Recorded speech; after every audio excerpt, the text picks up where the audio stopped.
జెన్జీలు కూడా ఉన్నారు ఇక్కడ. ఆ జెన్జీలకు, వారి మాస్టర్లకు అందరికీ కూడా 80వ భారత స్వాతంత్ర దినోత్సవ శుభాకాంక్షలు తెలియజేస్తూ, ఈ స్వాతంత్ర దినోత్సవానికి మరీ ప్రత్యేకించి 80వ స్వాతంత్ర దినోత్సవానికి ఒక ప్రత్యేకత ఉంది. ఆ ప్రత్యేకత ఏంటంటే, విద్యార్థులలో, నేను రాజకీయాలు మాట్లాడటం లేదు, మాట్లాడను కూడా, దాదాపుగా 94,000 స్కూల్స్ మూతపడిపోయాయి, క్లోజ్ చేసేసారు. ఈ 94,000 స్కూల్స్ పోగా బతికి ఉన్నటువంటి స్కూల్స్ ఏదన్నా ఉంటే ఆ స్కూల్స్ అన్ని బందిల దొడ్లు లాగా ఉన్నాయి. ఇది కేవలం ఆంధ్రప్రదేశ్కి సంబంధించి నేను మాట్లాడటం లేదు, యావత్ భారతదేశం గురించి మాట్లాడుతున్నాను. ఇటువంటి పరిస్థితుల్లో విద్యార్థులు పార్టీలకు అతీతంగా, రాజకీయాలకు అతీతంగా జంతర్ మంతర్లో ఒక అద్భుతమైనటువంటి ఉద్యమాన్ని చేశారు. కర్రలకు మేకులు తగిలించినటువంటి ఆ కర్రలతోటి దాడులు తిన్నారు. పెల్లెట్స్ అనబడే బుల్లెట్స్ కాని వాటిల్ని వాటితోటి కాల్చిన భరించారు, లాఠీ చార్జీలు భరించారు. వారిని జైళ్లలో తోసేసిన, వేధింపులకు గురి చేసిన, అప్పుడు చదువుకోవడానికి, స్త్రీలు చదువుకోవడానికి ముందడుగు వేసినటువంటి సావిత్రిబాయి ఫూలే, ఫాతిమా షేక్ ల వారసులుగా ఈరోజు పనిచేస్తున్నటువంటి వారి మీద అప్పుడు పేడ నీళ్లు చల్లితే ఇప్పుడు ఇంకు నీళ్లు చల్లారు. ఇటువంటి అన్నింటినీ కూడా వాళ్ళు భరించి ఈరోజు జెన్ ఆల్ఫా వాళ్ళు, మాకు స్కూళ్ళు బాగా ఉండాలి, ఇక్కడ మేము కూర్చోవడానికి బెంచీలు కావాలి, మాకు ఫ్యాన్లు ఉండాలి, కనీసం కిటికీలు ఉండాలి, ప్రతి స్కూల్కి 5 సబ్జెక్టులు చెప్పేటువంటి 5 టీచర్లు ఉండాలి అని అడగడానికి మొదలుపెట్టారు. ఇది దాదాపుగా నాకు తెలిసి 80 సంవత్సరాల భారత స్వాతంత్ర చరిత్రలో ఎప్పుడు కూడా జరగనిది.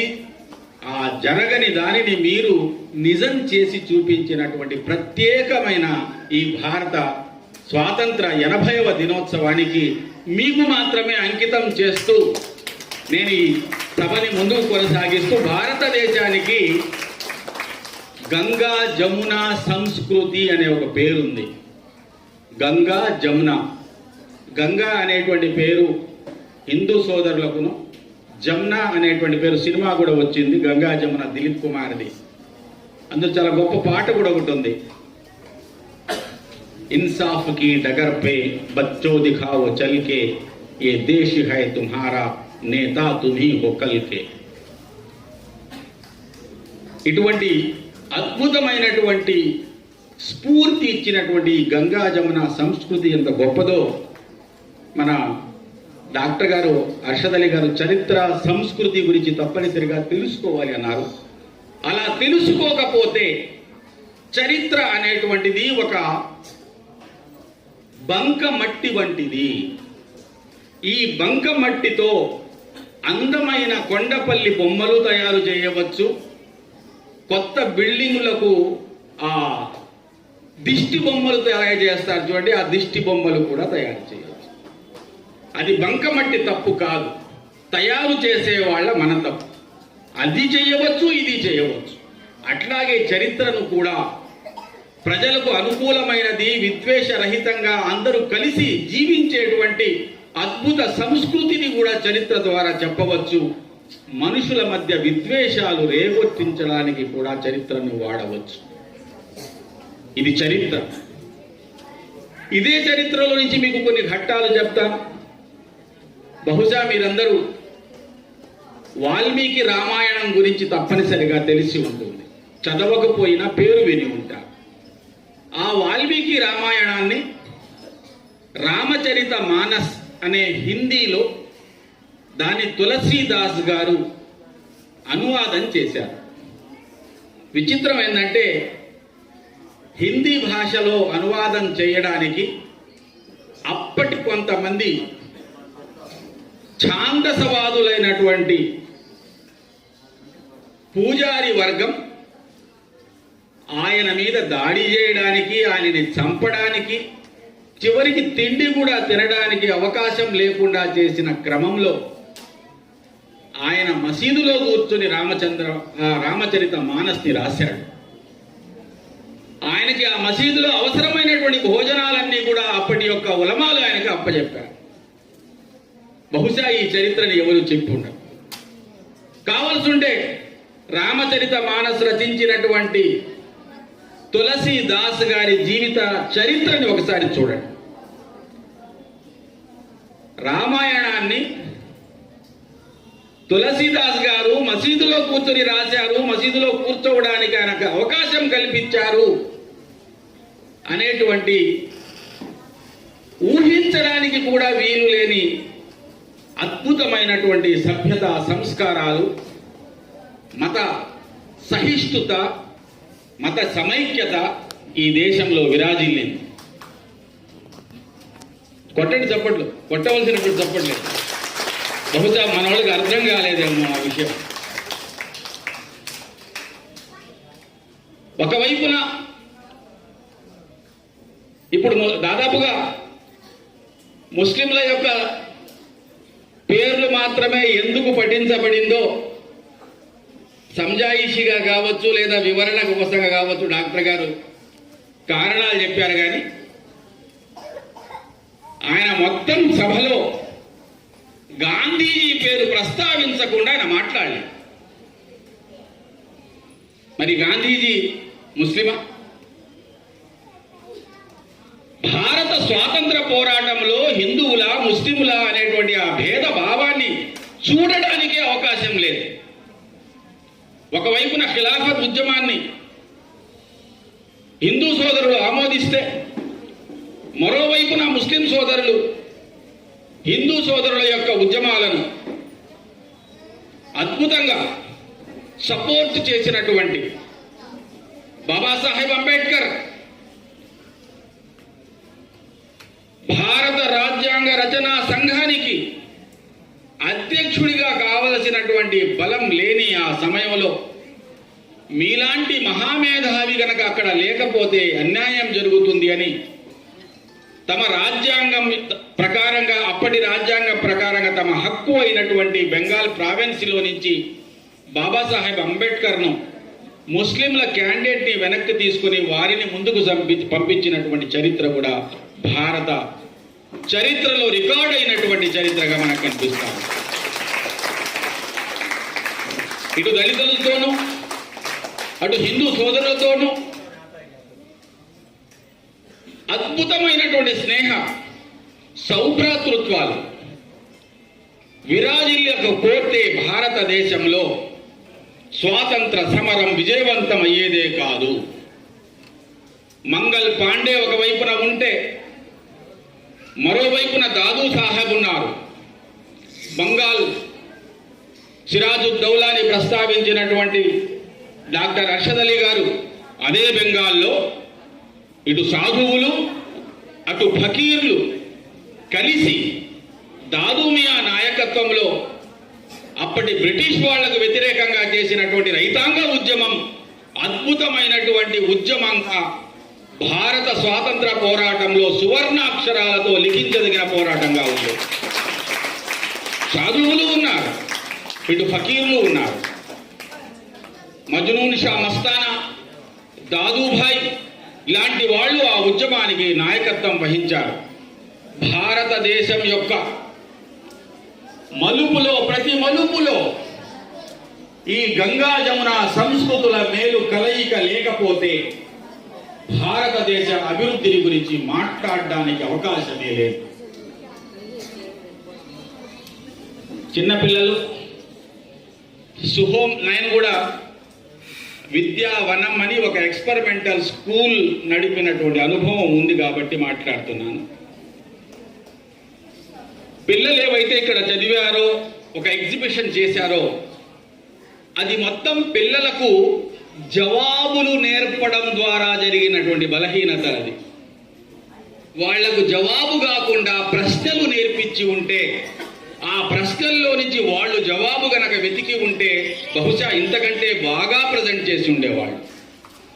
మన విద్యా వ్యవస్థలోనే జవాబులు చదివించడం మనకు అలవాటైంది, పట్టి పట్టడం మనకు అలవాటైంది, ప్రశ్నించడం వాళ్ళకు మనం నేర్పడం లేదు. ప్రశ్న నేర్పితే జవాబు వాళ్ళు వెతుక్కుంటారు. ఈ స్థితిని కూడా మనం మార్చాలి. సుహోమ్లోన్స్కీ అని చెప్పి ఒక రష్యన్ విద్యావేత్త ఏం చెప్తాడంటే, విద్యా పుష్పానికి గల విస్తృత అర్థంలో చదవడం రాయడం కేవలం 2 రేకులు మాత్రమే అంటాడు. ఒక పుష్పం ఉంది, దానికి చాలా రేకులు ఉంటాయి, అందులో చదవడం రాయడం అనేటువంటిది 2 రేకులు మాత్రమే. దీని మీద మాత్రమే ఇటు తల్లిదండ్రులు కానీ, ఇటు విద్యార్థులు కానీ, ఇటు పాఠశాల యాజమాన్యం కానీ, ఉపాధ్యాయులు కానీ కేంద్రీకరిస్తున్నారు. మిగతా అన్ని రెక్కల్ని వదిలేస్తున్నారు. అలా లేకుండా వారిని ప్రశ్నించడం, ప్రశ్నలో నుంచి జవాబులు నేర్చుకోవడం, జవాబులు స్పష్టంగా చెప్పగలగడం, కమ్యూనికేషన్ స్కిల్, తాను ఏదైతే అనుకుంటున్నానో అది స్పష్టంగా చెప్పడం. అది తప్పు కావచ్చు, ఒప్పు కావచ్చు, స్పష్టంగా చెప్పగలిగినటువంటి ఆ ధైర్యం. మీరు చూడండి, ఎంతమంది పిల్లలు చచ్చిపోతున్నారు నీట్లో.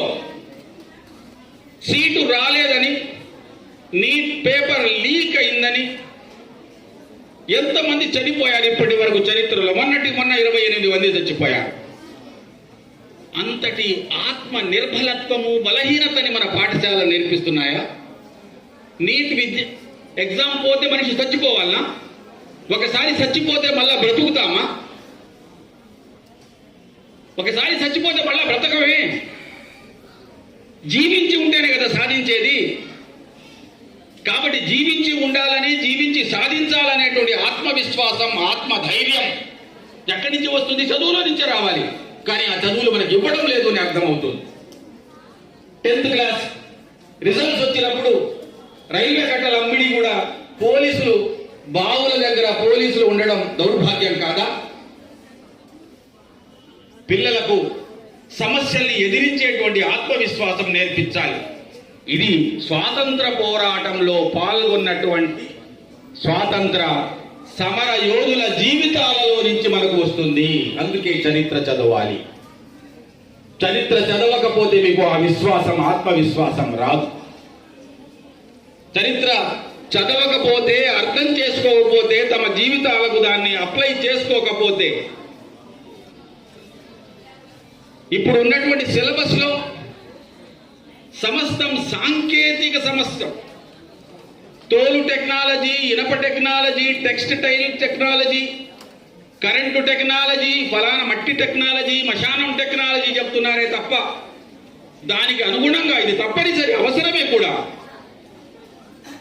హ్యూమన్ సైన్స్ ని, మోరల్ సైన్స్ ని కూడా వదిలేశారు.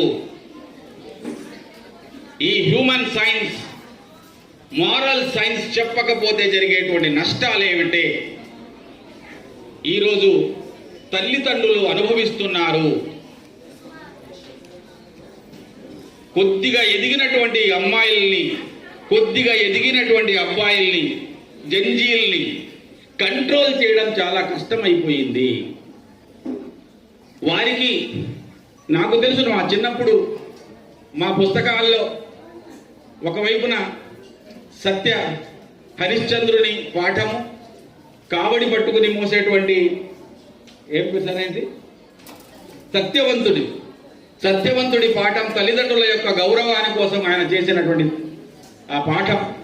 మరోవైపున ప్రవక్త ముహమ్మద్ గారు వారి యొక్క జీవిత ఘట్టాలు, లేదా మరి ఇతరుల యొక్క గొప్ప వ్యక్తుల యొక్క జీవిత ఘట్టాలు, వారు మానవత్వాన్ని రక్షించడానికి చేసినటువంటి ప్రయత్నాలు, ఇవన్నీ కూడా పాఠ్యాంశాలుగా ఉండేవి. ఇప్పుడు దాదాపుగా పాఠ్యాంశాలన్నీ కూడా తొలగించి వేయబడ్డాయి. మానవత్వం అంటే, మనిషి అంటే గౌరవించవలసినటువంటి పని లేకుండా పోయింది. అభివృద్ధి పేరుతో చెట్లు నరికేస్తుంటే మనకెందుకులే అని మనం ఉండిపోయాం. మహా అయితే సంవత్సరానికి ఒకసారి చెట్లు నాటే కార్యక్రమంలో మీ చేత ఆ కార్యక్రమాన్ని నిర్వహిస్తున్నాం. ఎన్ని వందల చెట్లు, వేల చెట్లు నాటుతున్నారు, ఎన్ని లక్షల చెట్లు నరికేస్తున్నారు. చెట్లు మనకు ఊపిరితిత్తులు.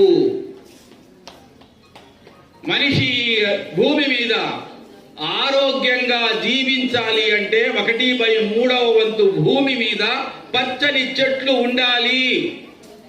ఇప్పుడు ఆ 1/3 పోయేసి కేవలం 33.5 ఉండవలసింది కేవలం 12% మాత్రమే అడవి ఉంది. ఖనిజ సంపద కోసం అభివృద్ధి అనే పేరుతోటి ఈ మొత్తాన్ని పర్యావరణాన్ని సర్వనాశనం, నీటి వనరులు సర్వనాశనం, వాతావరణం సర్వనాశనం చేస్తా ఉంటే ఎవరు ప్రశ్నించాలి? మీరే. हम लाए हैं तूफान से कश्ती संभाल के, इस देश को रखना मेरे बच्चों संभाल के. మేము మా కాలంలో బహుశా నేను కూడా కాదు, మా నాన్నగారి కాలంలో తుఫాన్లో ఉన్నటువంటి ఈ నావని, భారతదేశం అనేటువంటి నావని బ్రిటిష్ వారి కాలంలో ఆ తుఫానులో మానవత్వం హాహాకారం చేస్తుంటే కులమతాల మధ్య విపరీతమైనటువంటి భేషభావం, విభజించు పాలించు అనేటువంటి దాంతో పాటు భారతదేశ వనరులన్నింటినీ కూడా దోచుకుని పోతా ఉంటే 60s లో చాలా మంచి పాటలు వచ్చాయి. దానికి వ్యతిరేకంగా ఆ తుఫాన్లో నుంచి ఈ స్వాతంత్ర ఉద్యమం, భారతదేశం అనే నావని మేము తీసుకొచ్చాం. ఓ నా బిడ్డలారా, ఈ నావని పరిరక్షించుకోవాల్సిన బాధ్యత మీది.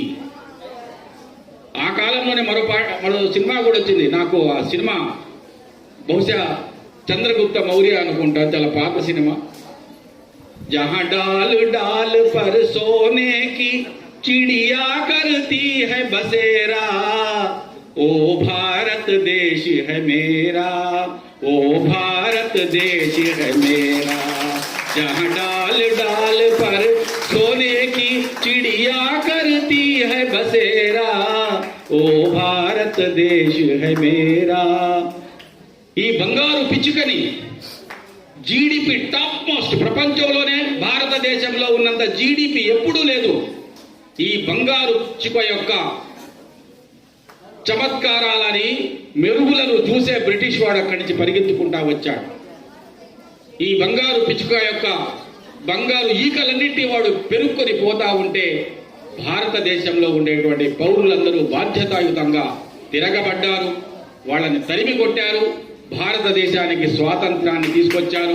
ఇవన్నీ కూడా తమ త్యాగాల ద్వారా, ప్రాణాల ద్వారా, కేవలం మాటల ద్వారా సాధ్యం కాలేదు. జలియన్ వాలా బాగ్లో వందలాది మంది డయ్యర్ చేతిలో చచ్చిపోయారు. భగత్ సింగ్, రాజ్గురు, అష్ఫాకుల్లా ఖాన్ లాంటి వాళ్ళు ఉరికంబాలకు ఎక్కి స్వాతంత్రాన్ని తీసుకొచ్చారు. 80 సంవత్సరాలు దాటిపోయింది కాబట్టి బహుశా ఇప్పుడు ఉండేటువంటి తరానికి ఆ స్వాతంత్ర పోరాటం యొక్క విలువ, త్యాగాలు, ఆ రక్త తర్పణలు తెలియని కారణంగా కాస్త స్లో అయి ఉన్నారు. కానీ జన్ ఆల్ఫా, జెన్జీలు ఆ మౌనాన్ని బద్దలు కొడతారు అని చెప్పి సందర్భంగా తెలియజేస్తూ ఈ అవకాశాన్ని ఇచ్చినటువంటి జమాత్ ఇస్లామీ హింద్ కదిరి వారికి ధన్యవాదాలు తెలియజేసుకుంటున్నాను. Thank you sir, thank you very much.